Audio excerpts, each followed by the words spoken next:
Convair XFY-1 Pogo was an experimental, vertical takeoff and landing, VTOL fighter aircraft developed by the United States during the 1950s.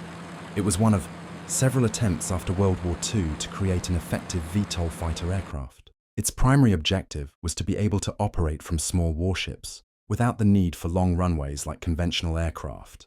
Design and technology features. Tailsitter design. The XFY-1 Pogo had a unique design in which it had to stand, upright on its tail for takeoff and landing. When parked, the aircraft rested on 4 small wheels attached to the wingtips and tail.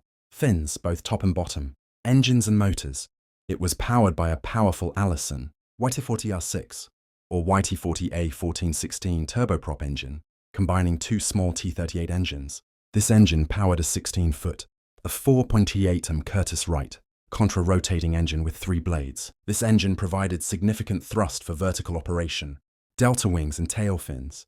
The Pogo has small delta wings and large tail fins, one on top and one on the bottom, giving it a cruciform shape. The lower fins can be dropped for emergency landings in a horizontal direction, although this is not practical in actual flight. Rotating pilot's seat. Since the aircraft flies both vertically and horizontally, the pilot's seat is mounted on gimbals, allowing it to rotate from 45 degrees for vertical flight to 90 degrees for horizontal flight.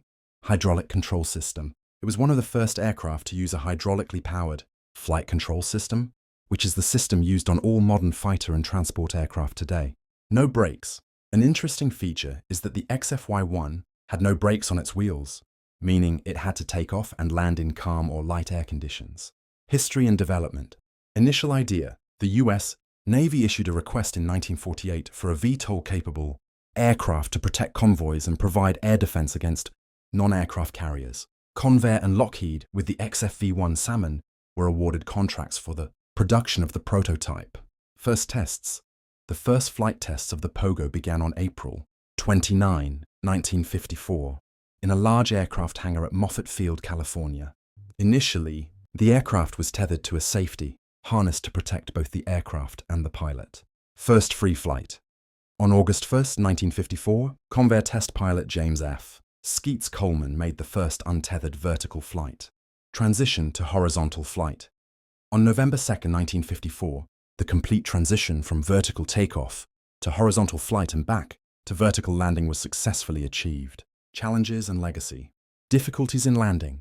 Although the Pogo demonstrated successful VTOL capabilities, vertical landing was the most difficult. The pilot had to look behind him while carefully controlling the engines to land. The control system was inadequate for a precise landing, especially in strong winds. High speed and deceleration. The aircraft could reach high speeds, about 610 mph, 982 km, but lacked air brakes or other deceleration devices, making it difficult to slow down for landing. Pilot skill requirements. Due to the complex controls and difficult landing, it was clear that only the most experienced pilots could fly the Pogo. This made the idea of placing such a VTOL aircraft on any type of carrier impractical. Result, despite numerous test flights, totaling about 40 hours of untethered flight, the project was officially abandoned.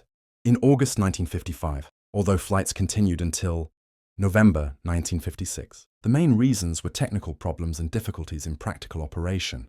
The engine and control system were also considered inadequate. Although the Convair XFY-1 Pogo did not become a production aircraft, it was an important experiment in the development of VTOL technology. It demonstrated the feasibility of vertical takeoff, transition to forward flight and vertical landing, which paved the way for the development of later VTOL aircraft such as the Harrier jump jet. Today, the only remaining XFY-1 Pogo is preserved in the Smithsonian Institution's National Air and Space Museum.